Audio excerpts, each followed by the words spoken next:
guys, the Dhammapada here, and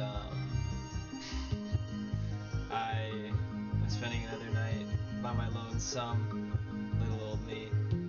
I could have been social tonight, or at least could have made, motions, but it wasn't quite what happened. I'm also a little drunk, so there's that too. Big ups to my subtle sort of schizoid features, most proper of ups, or social anxiety, however you wanna slice the thing up. So instead, instead, let's talk about emptiness. That's a fun concept.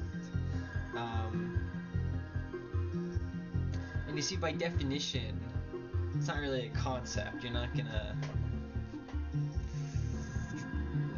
I like this image that I got from a teacher.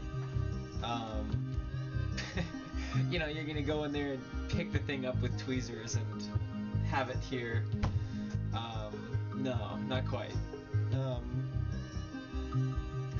And just some of what that's been meaning to me lately.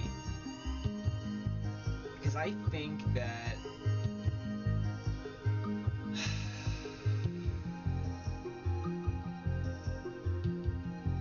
this universe is essentially empty,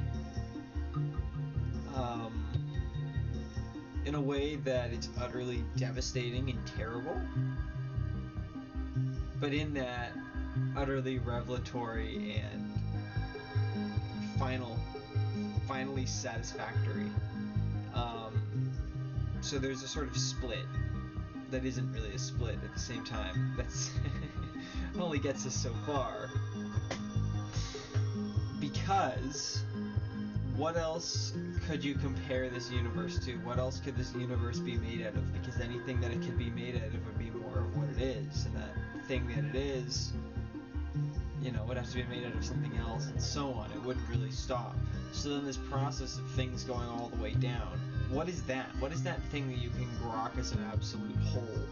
How can we, it's almost like a Cartesian thing, like how do we grok the fact of infinity, of everything, of perfection, of wholeness, if there wasn't a whole in the first place, if there was nothing there to refer to when we speak of said absolute, object or category or thing in itself.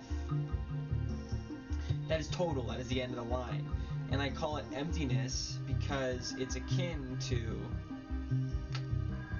something ungraspable by nature, in the sense that there's nothing to compare it to, because our knowledge is in the business of explaining things in terms of other things, I believe, at least on a certain functional, philosophical, propositional level. You can check that, but I think that's fair enough. And if we're referring to the whole thing, we would need some sort of absolute knowledge to refer as such. And this is where I think practices such as meditation are helpful. And it becomes blatantly apparent when we go looking for an anchor.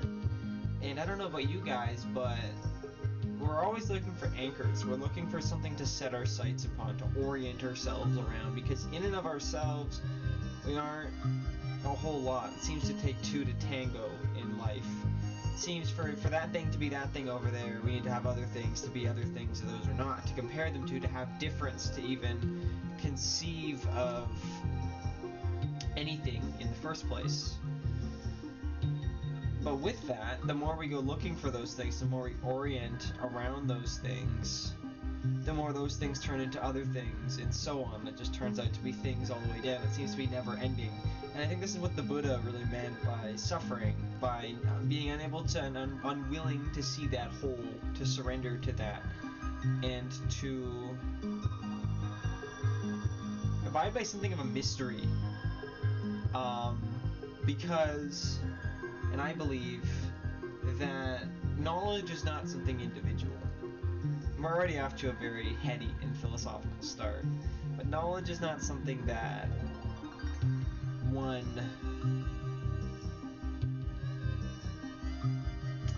is on the other side of somehow. I believe that if we are reality experiencing itself, then reality has the capacity to know itself.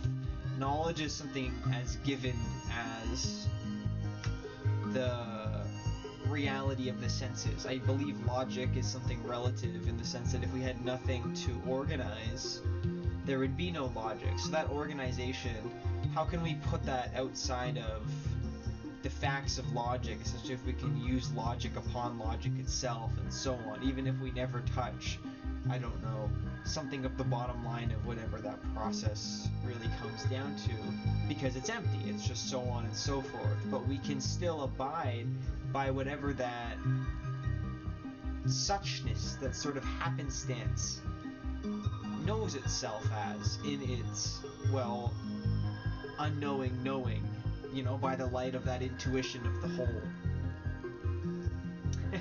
So there's some stuff to start with. I might just leave it at that. Voila. There's my explanation of emptiness. Should we go on to do anything more with that? Should we bring that into common parlance and practice, or shall we just leave it in the metaphysics? I don't know. I'm not going to upload this tonight. I wouldn't like to create something new to share at the moment, but I wanted to create something. I think I'll leave it at that. Have yourself a good whatever you're up to, and I'll catch you in the next one. Goodbye.